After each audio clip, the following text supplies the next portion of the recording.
What a beautiful image of the cosmos to mark the ends for Gods Unchained. Epic conclusion of Season 1.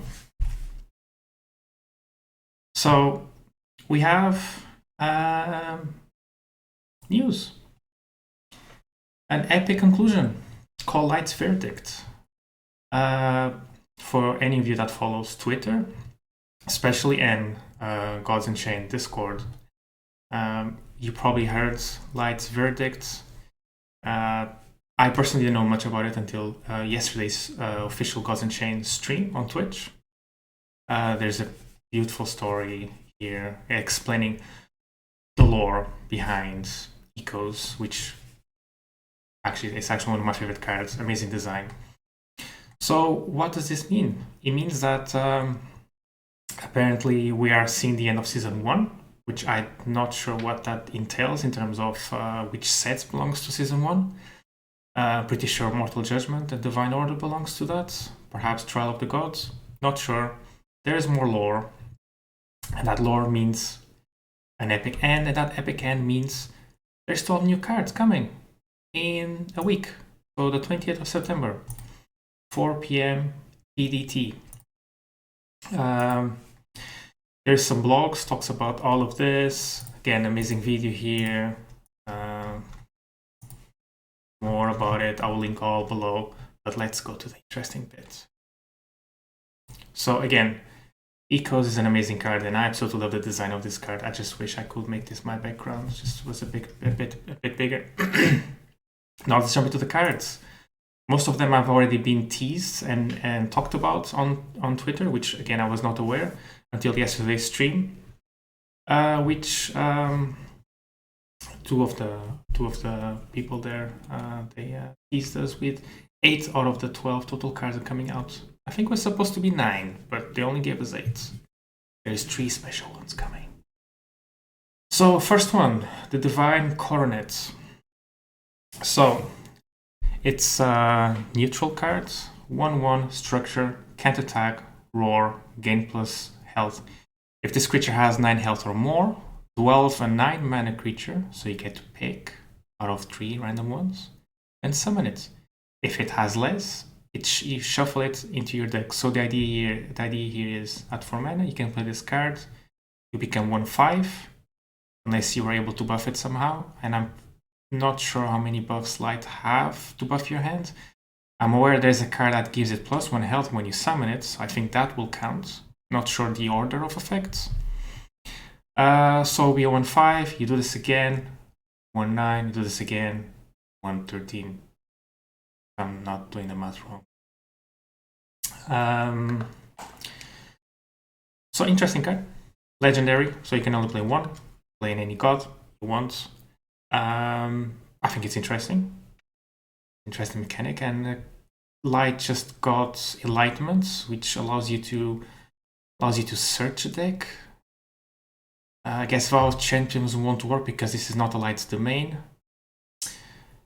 Oh, this is a neutral card, so a lot of gods can play with this. So it'll be interesting to see. Because it's called Light's Verdict, I'm assuming that everything, especially the card design, it looks like this belongs to Light, but it's not. Unless I'm mistaken, I'm pretty sure this is a neutral card. So interesting cards. If there are cards that can buff the hand, I'm pretty sure War can buff your hand quite a bit, so would potentially bring this card very early on. There's a lot of buffs going on there. So that was for the first card. Next one, the Dearly Departed.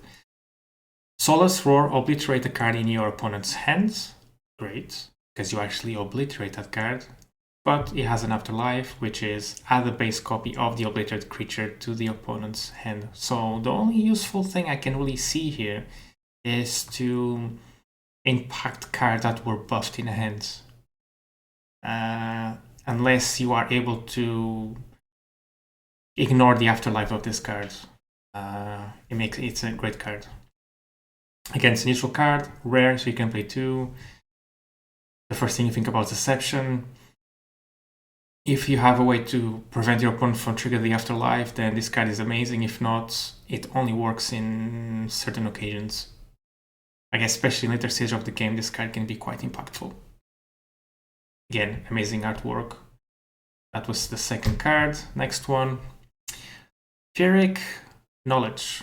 Solus. Pull a spell to your hand from your void and obliterate cards from the top of your deck equal to its mana cost. Then set the pulled spell cost to 0. So let's say you pull a 5 mana spell, Unborn Flames, or a 4 mana Flame of the Second, just random thought. And you have to play that card that turn, otherwise the card gets obliterated. Actually, I wonder if it gets obliterated anyway in a void. No, it does, because it's Solus, so it doesn't even go to the void. So it gets obliterated anyway. Oh, this card has Solus. Pull a spell to your hand from the void and obliterate cards from the top of your deck. It's quite a steep cost, equal to its mana cost. Then set the pulled spell cost to 0. Obliterate the pulled spell at the end of your turn. So I wonder if the card, you have played the card in your void, it does get obliterated anyway. Interesting. So it still goes to the void, then it gets obliterated, who knows. But I see this card as a great finisher, a third, the fourth Flame of the Second, later stage in the game, you get this, and yeah, interesting. Magic only. Next one. Forge New Bound, so a war card, epic, you can play 2. Pull a creature from the board to its owner's hand. So it reminds me of Deception, and I'm sure Deception does this. Yeah, Deception does this. I think there's another god that has a similar spell. Then you swap its mana cost with a creature in your hand that costs no higher than your current unlocked mana gems. So the interesting thing about this card is you can set that 2-3 mana creature to your opponent's hand, and let's say you're on turn 5, 6, 7, and you trade that mana, that 2 mana cost cards with your 5 mana cost card. So now your card is only going to be worth, it only costs 2 mana, 3 mana to play instead of the 6, 7 mana. So great card to potentially boost a format we've not really seen in War, and this is not the only card, there's going to be another one to potentially boost mid-range and control. Because as you know, so far, at the moment, there's only aggro War, and some Relic War. Next one, probably one of the best designs, and I would say my favorite, a legendary spell. We don't have many legendary spells, as far as I'm aware, that at least you see much play. So the Light Seeks the Truth. 5 mana, cost card for light only, obliterate an enemy creature. So forget wards. As you know, obliterate ignores. If that creature had frontline, protected, or wards, any of those 3, the chosen one gains those keywords. So the chosen one is a mechanic that maybe some of you don't know, especially if you're new players. Light used to have a god power which will buff the chosen one. The chosen one used to be a random card in your deck. You don't really get to pick. There's some cards that work around buffing the chosen one, and I think there's a few that actually allows you to determine which gets to be the chosen one. But no, there's no predetermined chosen one as far as I'm aware.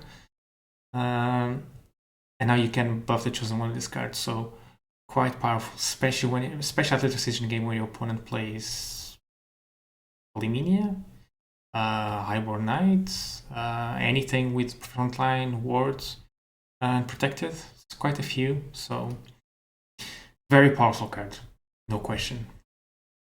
Like Control Light really needs more.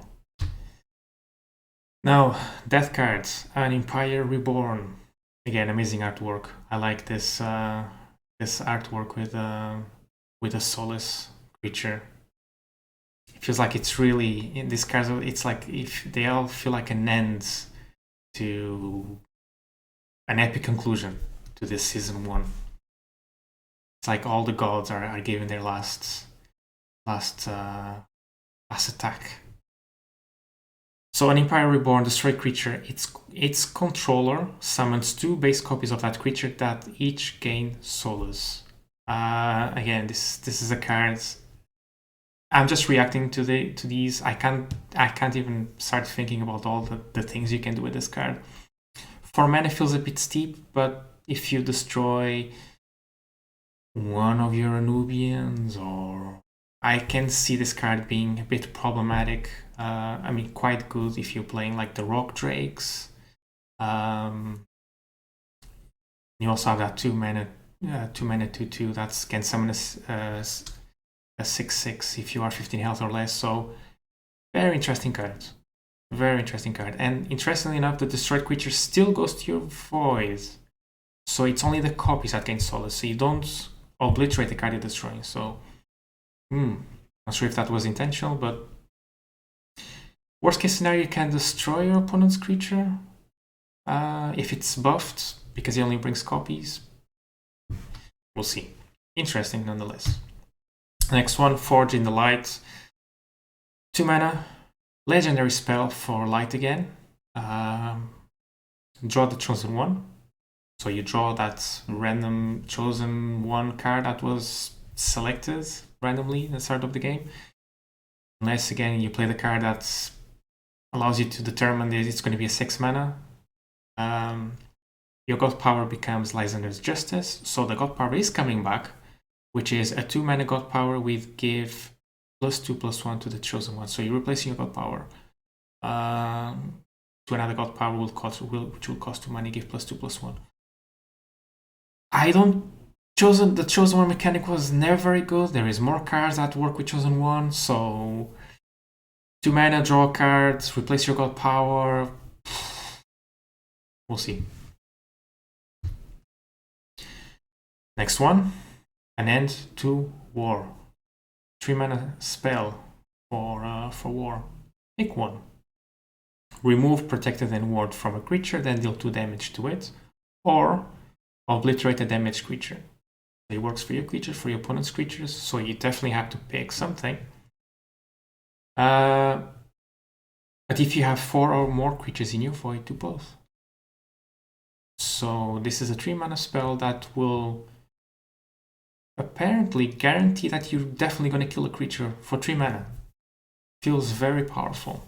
Very powerful. Because again, you remove the protected ward, so it doesn't matter. You do 2 damage to it, unless he has 2 armor, it will take the damage and then obliterate the damaged creature. So very powerful cards. Very powerful card. I will dare to say that this card could even see play in some aggro. Just forget the flank. Flank has always been a strong mechanic for war. Probably not the most known mechanic, but flank always allow you to ignore front lines. As long as you have attacked with one creature first, any creature with flank will just be able to ignore. So this is an alternative. Very powerful, if you ask me. So that was it. With the first 8 cards out of 12 that will be released by the end of the month. It's just 7 days. Hopefully we'll get the other 4 cards announced. So this is my tier list. Reactions. So I haven't had much time to think about it. So broken ones for me, the light spell and the war spell. The nature was for me the least impressive. And then yeah, we'll have all the links below. You can do the tier list yourself. And again, these are the times that it's going to be released. So at 4 p.m. Pacific time, and all the other times for me it's British summer time. So I will be able to buy these packs, which again we don't know the details yet. How is it going to work? Because it's only 12 cards. We never had such a small expansion. We don't even know the costs. So just stay tuned. Make sure to be on the official Gods Unchained Discord and the Twitch, where they're going to announce if you wanna know. Well, besides that, I think this will do for this video. I hope you enjoy it. I hope you are excited as I am with this mini expansion coming. And I'll catch you on the next one. And on Twitch every so often. Come and see me. Bye-bye.